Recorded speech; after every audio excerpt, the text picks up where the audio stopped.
Nous sommes le vendredi 20 décembre et nous vous devons un grand merci pour votre générosité et votre confiance. Votre soutien est notre plus beau cadeau. Mais malheureusement, il n'est pas encore suffisant. Nous n'y sommes pas. TV Liberté ne vit que des dons de ses téléspectateurs. La chaîne n'appartient à aucun lobby, aucun parti, aucun milliardaire, aucun oligarque. Elle vous appartient. Pour qu'en 2020, TV Liberté poursuive son ascension et frappe plus fort. Aidez-nous maintenant et avant le 31 décembre. C'est ensemble que nous sommes solides.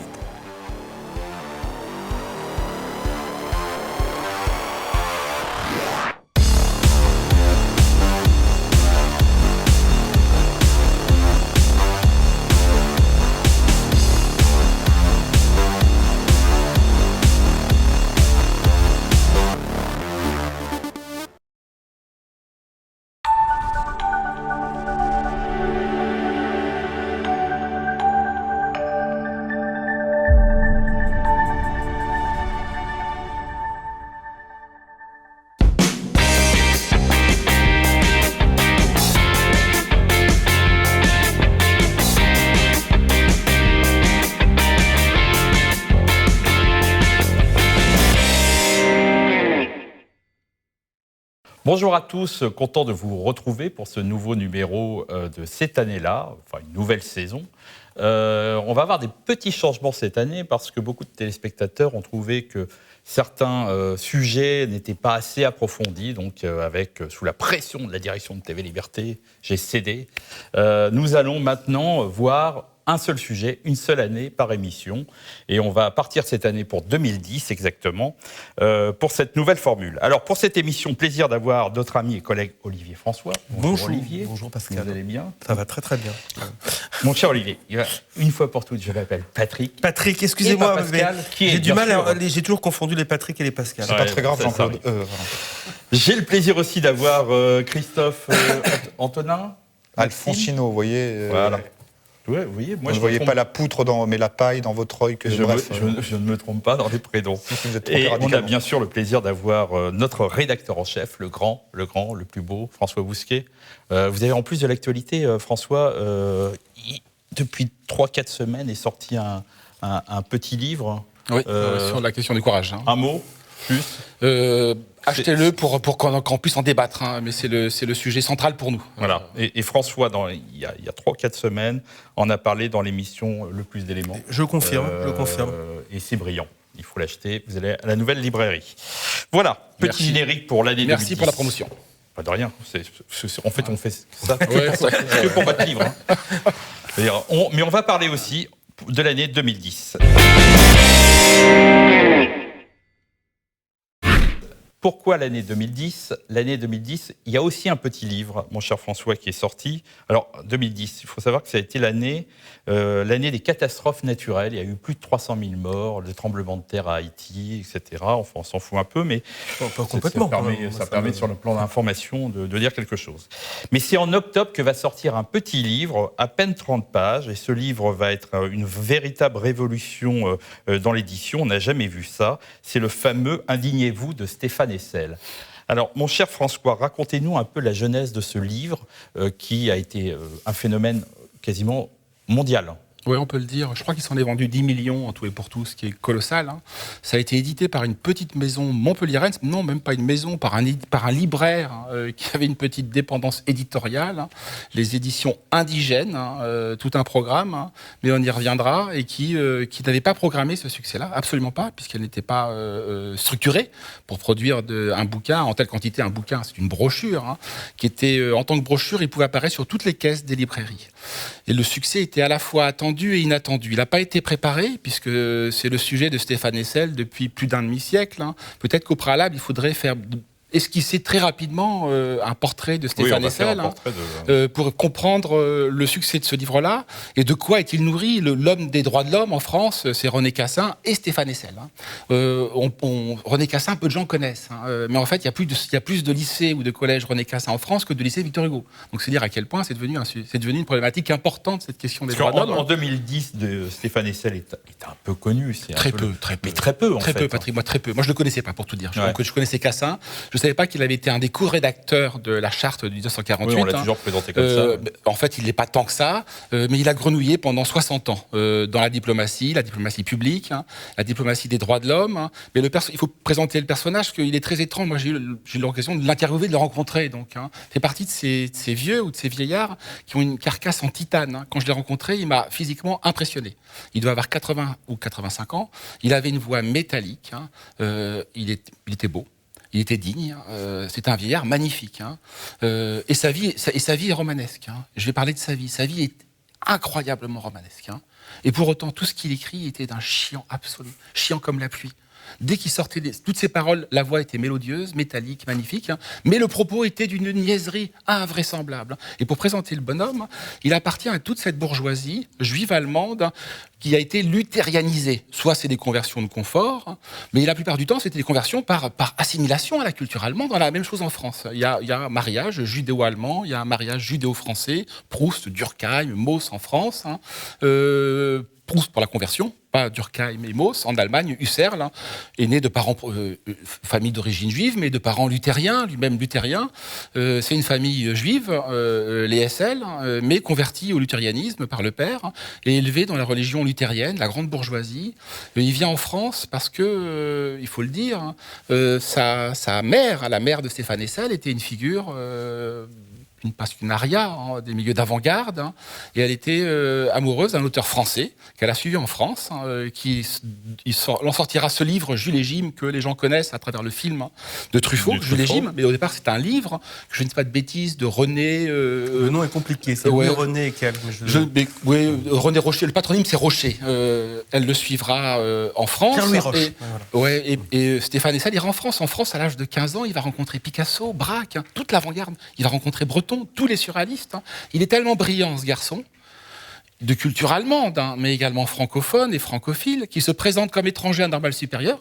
Il réussit le concours. Entre-temps, il est naturalisé français, donc il ne peut plus rentrer dans le quota des étrangers de Normal Sup. Il représente le concours de Normal, qu'il réussit haut la main. Donc on voit le personnage que j'ai vu à 80-85 ans, magnifique, rayonnant, le vieillard hugolien, la bouche d'or. Et comment se fait-il qu'un tel personnage, qui soit aussi romanesque, ait une œuvre kantienne aussi démoralisante? Parce que lire Stéphane Hessel, c'est tomber sur un ciel dépressionnaire qui vous tombe dessus. C'est d'un ennui c'est à bâiller. Comment se fait-il que cet homme qui a été choisi par les dieux, élu par les dieux, ait pu produire une œuvre aussi médiocre? Eh bien, parce qu'il est fasciné par les droits de l'homme. On néglige que un des personnages les plus importants du XXe siècle est l'épouse de Roosevelt, Eleanor Roosevelt, qui est aussi importante que Simone de Beauvoir pour les droits civiques, mais pour les droits de l'homme surtout. Elle a été la représentante des Américains pour l'écriture de la charte de 1948 universelle, donc la charte des Nations Unies sur les droits de l'homme, à laquelle René Cassin a été associé. Les deux principaux rédacteurs, c'est Roosevelt femme et René Cassin. Et c'est la matrice intellectuelle de la pensée de Stéphane Hessel, c'est-à-dire c'est la religion d'un temps sans religion, les droits de l'homme, mais on va en reparler. Donc c'est pour présenter les ambiguïtés des personnages, tout n'est pas à jeter chez lui. J'ai beaucoup lu à l'époque on citait le mot de Nietzsche sur l'indignation, que c'est le propre des menteurs, etc. En fait, l'indignation a des vertus. Bernanos passe l'essentiel de l'œuvre de Bernanos, c'est l'indignation.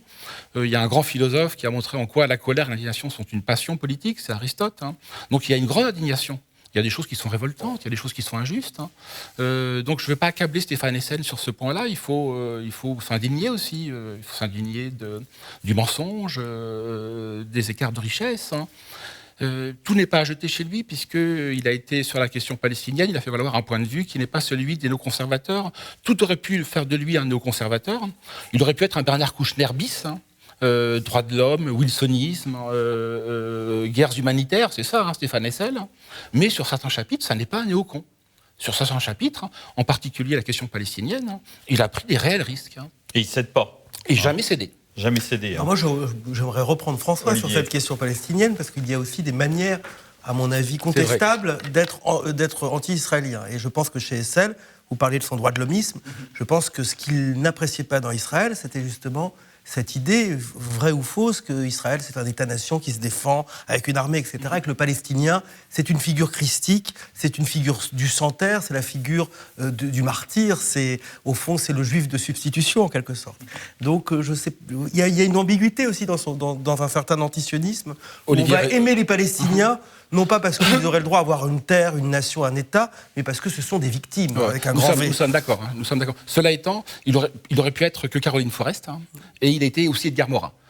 Et il est évident qu'on peut faire une critique au bazooka également des facilités de l'univers dominé par les figures de bisounours qui est désormais l'univers d'Edgar Morin. Mais il n'est pas Caroline Forrest, il n'est pas Pascal Bruckner, il n'est pas un néocon. Il n'est pas un type qui appelle à jeter un tapis de bombes sur les populations irakiennes. Alors, quand ce petit livre sort, est-ce que c'est le hasard ou pas, mais c'est un livre qui va défrayer la chronique partout. Et je lisais que même en Allemagne, on va énormément en parler, alors que le livre n'est même pas encore traduit. Exact, mais il fait la une de tous les journaux à l'époque. C'est dû à quoi ? Parce qu'il touche l'air du temps, il est au cœur de l'air du temps. C'est étrange comment les droits de l'homme, la problématique des droits de l'homme surgit en Occident il y a 250 ans.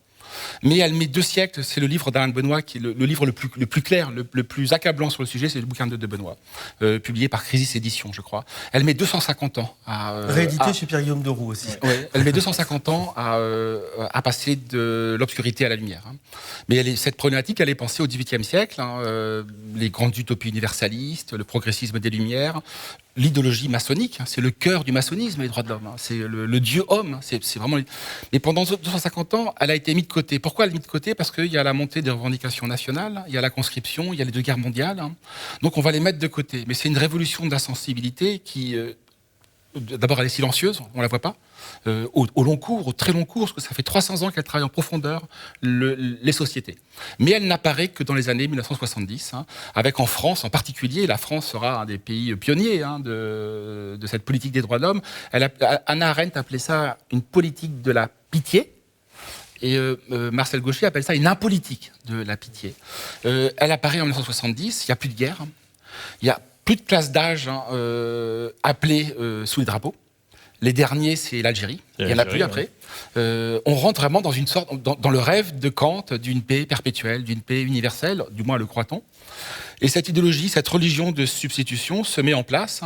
Elle se met en place dans les écoles. C'est la religion du SNES. Le SNES, c'est le syndicat des professeurs. C'est la religion des journalistes. Ça n'est pas la nôtre, puisque, je le redis, moi, dès que je lis la Charte des droits de l'homme, la Charte fait de nous un homme allocataire, un homme à droit. Je n'ai plus que des droits, mais simplement ça induit un changement de paradigme idéologique qui prend 3 siècles, je le redis, pour se mettre en place. C'est qu'au préalable, on vivait sur Corneille et Centrale, pour ça, je trouve l'œuvre de Corneille. Quand vous lisez Corneille, le Cid, plus personne ne lit Corneille aujourd'hui. Parce que Corneille, c'est l'ancienne vision du monde. C'est une vision qui repose sur une éthique des devoirs, sur l'éthique de l'honneur, sur l'éthique guerrière, sur l'héroïsme.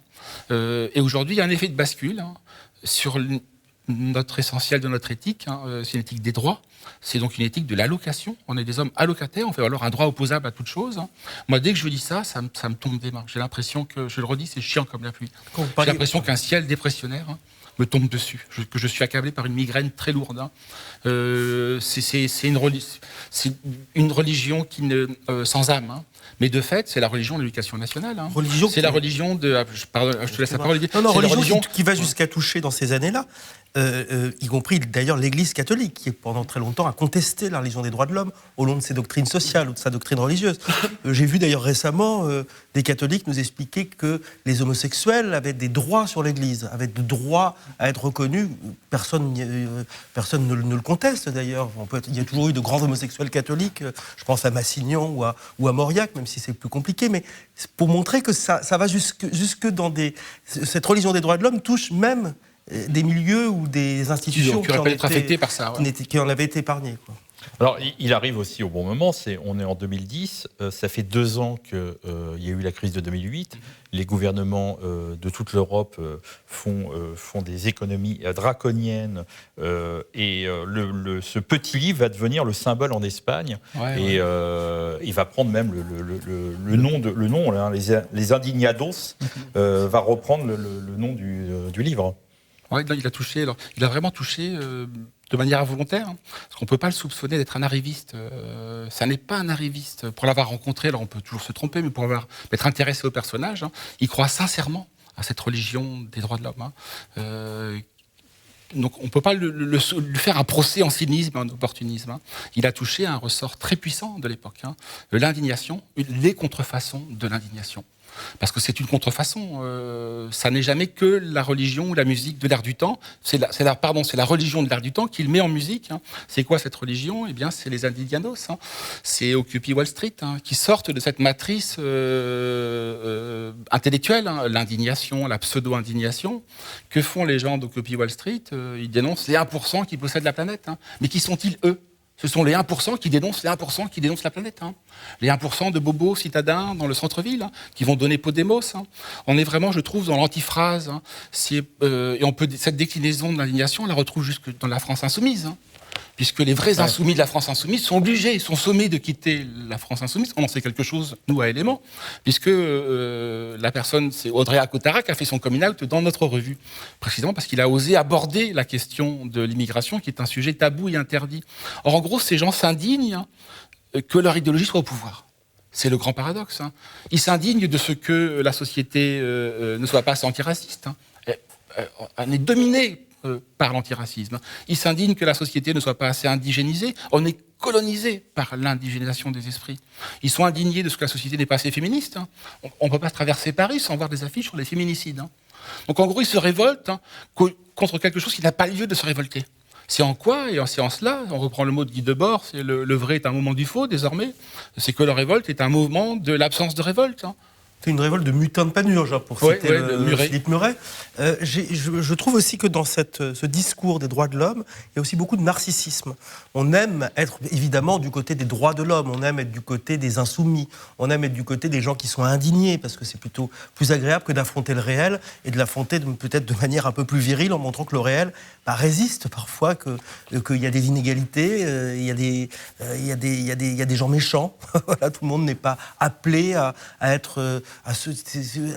participer à tous les gars du monde qui vont se donner la main pour prendre le poème de l'horrible Jacques Prévert comme poète, pas comme scénariste. Donc il y a quelque chose de très narcissique. Et alors aussi, c'est que je crois que il faut dire que Stéphane Hessel était un grand anticolonialiste. Il avait pris position au moment de la guerre d'Algérie. Et je trouve que c'est très amusant parce que j'ai l'impression que ce retour de l'anticolonialisme, ce discours, était une manière très narcissique pour l'Occident d'être toujours au centre du monde. L'Occident, à l'époque de Kipling, se sentait le maître du monde, se sentait le comble de la civilisation. Maintenant, on se sent le comble de la culpabilité et de l'abomination. Mais c'est toujours une manière de centrer les caméras sur nous, en quelque sorte. François parlait à propos de Stéphane Hessel de figure de contrefaçon. Alors Stéphane Hessel n'est pas du tout, c'est une belle figure, ce n'est pas une figure de contrefaçon. Pour moi, c'est la figure du moule pâle de la grande bourgeoisie, puisque c'était un homme qui a toujours été extrêmement installé, en fait, avec, au fond, des positions de beau rôle, même dans les moments tragiques. Il y a une chose qu'on a oublié de dire, c'est que Stéphane Hessel a été grand résistant, était décoré de la résistance, et effectivement, il a été prisonnier, il a été déporté, il a des actes d'héroïsme, il s'est évadé, il a été torturé. Il a un CV extraordinaire. CV formidable. En fait, il coche quand même toutes les cases de la respectabilité grande bourgeoise. Effectivement, ces grandes familles, il est né allemand, effectivement un mélange d'origine juive, de la grande bourgeoisie allemande, matinée de protestantisme, et il a toujours été un peu au bon endroit, au bon moment, tout le temps. C'est un peu facile de dire ça pour des actes d'héroïsme de la résistance. Donc c'est une figure, effectivement, d'assez grande dignité, et qui pourtant est un robinet d'eau tiède. Et effectivement, il est profondément romanesque. Pour moi, c'est un peu un personnage de bande dessinée ou de dessin animé avec une forme de maladresse et de défonceur de porte ouverte. Je crois qu'il y a eu, je crois que c'est William Goldnadel qui avait fait un petit pamphlet il n'y a pas très longtemps qui s'appelait le vieillard m'indigne, qui était un pamphlet assez drôle, qui dénonçait un petit peu tout ça, le robinet d'eau tiède avec des banalités en permanence. Chez Goldnadel, je pense que c'était pas simplement Christophe A. Chez Goldnadel, c'est très précisément pour tout s'il y a quelque chose à sauver, malgré tout, même si sa défense de la Palestine a beaucoup de faiblesses, qu'a pointé très justement Olivier. Chez Goldnadel, il ne cible que ça. m'étant intéressé, ayant rencontré à l'époque, à ce moment-là précisément, des grandes polémiques autour de Stéphane Hessel, l'ayant rencontré à ce moment-là, on ne ciblait que ça chez lui. Tout le reste, on le tolère. Les sacs de riz de Kouchner, on les tolère. Les French Doctors, on les tolère. Les guerres humanitaires, on les tolère. Mais on ne touche pas à la question de la Palestine. Mais bon, Et oui, pour revenir, cette figure un peu de maladresse, puisque c'est un homme qui a toujours... Pour moi, c'est quelqu'un qui est à la fois au cœur du problème et totalement à côté de la plaque. Hessel. Donc, encore une fois, le robinet d'eau tiède avec des mièvreries hors sujet, effectivement, et au fond, par une espèce de retournement, une espèce de malhonnêteté absolue. Et c'était cette grande figure badine presque, de papa gâteau. C'est le gentil papy qu'on exhibe un peu pour apprendre aux gens. Et encore une fois, il a l'aristocratie de ce grand Européen résistant. C'est une famille de patriciens. Aux fonctionnaires et diplomates, mais encore une fois, à chaque fois, avec une espèce, non pas du tout de forfaiture, mais de maladresse et de choses à côté de la plaque. Puisqu'en fait, il n'a jamais vraiment été diplomate, il n'a jamais été nommé ambassadeur, il n'a pas du tout rédigé, je crois. Non, il n'a pas rédigé la charte. Mais il le dit assez honnêtement, ce n'est pas un imposteur. Hessel n'est pas un type malhonnête du tout. C'est pas un imposteur. Il porte une grandeur ratée, comme tu dis. Il a une grandeur ratée, tout ça pour ça. Et toujours un côté un peu personnage de bande dessinée, un peu gaffeur. C'était un monsieur Afrique à un moment donné, on lui a donné des tonnes. C'est un homme brillant, effectivement, de très grande formation. Il a beaucoup été en Afrique, notamment à l'époque de Mitterrand, assez récente. Et on a toujours mis ses rapports au placard parce qu'il y avait un côté un peu comme Malraux soldat, où on fait complètement indigent et à côté de la plaque. Et toute sa vie a été un peu comme ça. Et parfois, vous savez, Christophe, les grands hommes sont parfois très, je pense à De Gaulle notamment, peuvent sortir de grandes banalités. Et c'est un mystère. Disons que Stéphane Hessel ne sort que ça. Oui, ne sort que ça. De Gaulle, il n'y a pas que des banalités. C'est le grand mystère. Comment vous expliquez que toute la jeunesse d'Europe, parce que c'est ça ce qui se passe, c'est toute la jeunesse d'Europe va le représenter comme un symbole, et ce livre va être un symbole. Aujourd'hui, ce livre a complètement disparu. Plus personne n'en parle. Je crois qu'on ne serait même pas capable de dire ce qu'il y a dedans. Non, disons qu'il est important désormais pour nous parce qu'il définit une période de notre histoire, un engouement pour ce type de personnage, ce type d'œuvre, ce type de sujet. Pourquoi ça marche ? Olivier l'a pointé du doigt, je crois. La question narcissique est centrale. Aujourd'hui, il y a une culpabilité narcissique. C'est qu'il est très commode pour nous de dire nos parents sont coupables. Nos parents sont coupables du péché de colonialisme. Nos parents sont coupables du péché de déportation, que sais-je. C'est très confortable pour nous puisqu'on n'a rien fait, on est installés, on est des patriciens, on est des bourgeois, des néo-bourgeois. Et c'est une posture, cette culpabilité narcissique, qui est très gratifiante moralement. Donc pour la jeunesse allemande, pour la jeunesse française, la jeunesse espagnole, c'est très gratifiant, en tout cas la jeunesse gentrifiée, les bourgeois bohèmes, d'apparaître pour... des personnages kantiens, des créatures morales, kantiennes, évangéliques. Ça donne de l'estime de soi. Et d'arborer ses stigmates, en quelque sorte. D'arborer ses stigmates, regardez comme nous sommes intéressants, nous sommes des fils de bourreaux. Oui, des fils de bourreaux, mais nous-mêmes, nous ne sommes pas des bourreaux. D'où la culpabilité narcissique, cette posture de culpabilité narcissique, par exemple, pour laquelle je maintiens cette notion, mais je le dis, je le redis, c'est qu'aujourd'hui, la révolte est consommée. Donc l'indignation est consommée, ils consomment de l'indignation, ces gens-là. Il ne faudrait plus dire les indignés. Les indignés, ce sont des alignés. Donc c'est alignez-vous. On ne s'indigne qu'en s'alignant. On ne s'aligne et réciproquement. On ne s'aligne et se normalise qu'en protestant, qu'en se révoltant, qu'en se rébellant. Et ce sont des fictions de révolte, ce sont des contrefaçons d'indignation. À rajouter. Il faut savoir quand même, on terminera par ça, c'est que quand vous dites que Stéphane Hessel est quelqu'un qui ne calcule rien, et effectivement il ne calcule rien, et sur le plan politique, c'est une véritable catastrophe. Je vais vous lire ce qu'il avait en 2011, sorti au journal allemand, le Frankfurter Allgemeine Zeitung. Je crois que mon allemand n'est pas très bon, mais bon. Stéphane Hessel déclare, et vous allez voir que là, sa chute de popularité va tomber très rapidement, mais avec l'âge, on va lui permettre de pouvoir s'en sortir. Il dira « Aujourd'hui, nous pouvons constater ceci, la souplesse de la politique d'occupation allemande permettait, à la fin de la guerre encore, une politique culturelle d'ouverture. Il était permis à Paris de jouer des pièces de Jean-Paul Sartre ou d'écouter Juliette Gréco. Si je peux oser une comparaison audacieuse sur un sujet qui me touche, j'affirme ceci. L'occupation allemande était, si on la compare par exemple avec l'occupation actuelle de la Palestine par les Israéliens, une occupation relativement inoffensive. Abstraction faite d'éléments d'exception comme les incarcérations, les internements et les exécutions, ainsi que le vol d'œuvres d'art. Tout cela était terrible, mais il s'agissait d'une politique d'occupation qui voulait agir positivement et de ce fait nous rendait à nous résistant, le travail si difficile. Là, on est dans la... Là, on lui tombe. Oui, mais il ne fait que dire la vérité. C'est que lui a vécu ça. Quand on parle avec des gens de sa génération, qui sont honnêtes, et je le redis, quitte à surprendre les spectateurs. C'est là qu'il manque de politique, en fait. Il n'est pas politique. Il n'est pas politique. Il n'est pas opportuniste. Hein. Ça n'est qu'un idiot. On lui a fait un procès en égatisme. Il faut lui faire un procès en niaiserie.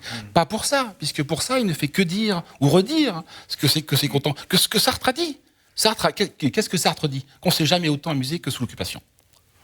Et Sartre a beaucoup de choses à se faire pardonner, puisque Sartre, il était en Allemagne en 1938 pour étudier la phénoménologie et Husserl. Il se prend d'engouement pour Heidegger. Et il fait jouer ses pièces, huis clos, les Massal, à Paris, à la Comédie Française, sous l'occupation. Et il le fait en toute liberté. Il est interdit aujourd'hui de le dire. Mais quand on lit les témoignages de l'époque, de fait, c'est ce qui se passait. Donc pourquoi Ça veut dire qu'en quelque sorte, pour préciser, François, c'est que l'horreur, on a l'impression que cette période, c'est une horreur continue. Alors qu'en fait, l'horreur était mêlée d'amour, de culture, d'histoire, d'amitié, de promenade.